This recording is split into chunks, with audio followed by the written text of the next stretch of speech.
મોરબીમાં વીજપોલનો વિરોધ યથાવત છે। સરભડા ગામે વીજવાયર તૂટતા સ્થાનિકોમાં રોષ વ્યાપ્યો છે। ખેતરમાં કામ કરવા સમયે આ ઘટના બની। ખેડૂતોએ વીજ કંપની વિરુદ્ધ હળવદ પોલીસ સ્ટેશનમાં ફરિયાદ નોંધાવી છે। 12 વર્ષ પહેલા ખેતરમાં વીજપોલ નાખ્યા હોવાનો દાવો છે। 12 વર્ષથી વીજ કંપનીએ વળતર ન ચૂકવ્યું હોવાનો આરોપ લગાવાયો છે। તાત્કાલિક વળતર આપવાની ખેડૂતો દ્વારા માંગ કરવામાં આવી છે। વળતર ન આપવા પર વીજપોલ હટાવવાની પણ માંગ કરાઈ છે।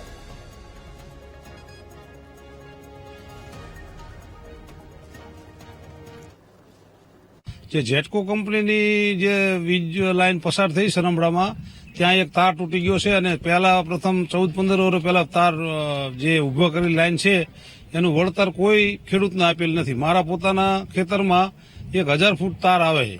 મારા બાજુમાં મારા ભાઈ લાભુભાઈ માધુભાઈ બેના સર્વેનંબરમાં એક થાંભલો આવે છે અને 1000 ફૂટ લાઈન આવે છે, જેનું વળતર 15 વર્ષ પહેલા મળેલું નથી કાંઈ।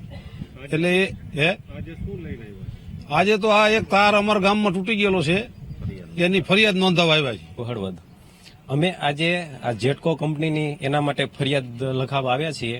જે 2 દિવસ પહેલા તાર તૂટી અને બોમ્બ જેવો વિસ્ફોટ થાય એવો તો અવાજ આવ્યો સાહેબ, અને એના જોઈ આજુબાજુના બગલની જે વાડીઓ ત્યાંથી વાયર નીકળે છે એ મજૂર ક્યાંય કામ કરવા અત્યારે તૈયાર નથી, સીધી ના જ પાડી દે છે કામ તાર નીચે અમે કામ નહીં કરી, તો અમારે એનું શું કરવાનું?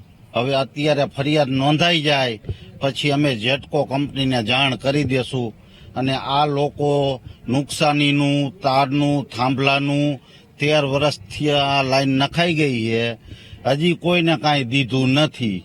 નખાઈ જાય એટલે ઈ એની કરે ને અમે અમારી કરે। આ લોકોને કોઈ જાતની જવાબદારી આયરે કાંઈ છે જ નહીં।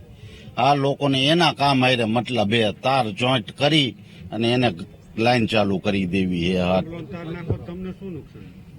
અમને નુકસાન નહીં, આવી રીતે શું, એક તો રિક્સ, એક તો ખેતર ઉપર જવાબદારી કોની? આ તાર તૂટે તો મજૂર કામ કરવા આવતા નથી। જે માણસો આવ્યા હતા એ બધા તાર પડ્યા પછી કોઈ આવ્યા જ નથી, બીવે છે। એટલે હવે આ લોકો કામોની ગોળે લાઈન હટાવી લઈએ અને આ જે આગળનું વળતર બાકી છે તમામ ખેડૂતોનું, પેલા વળતર આપી અને પછી આગળ બધું વિચારશું।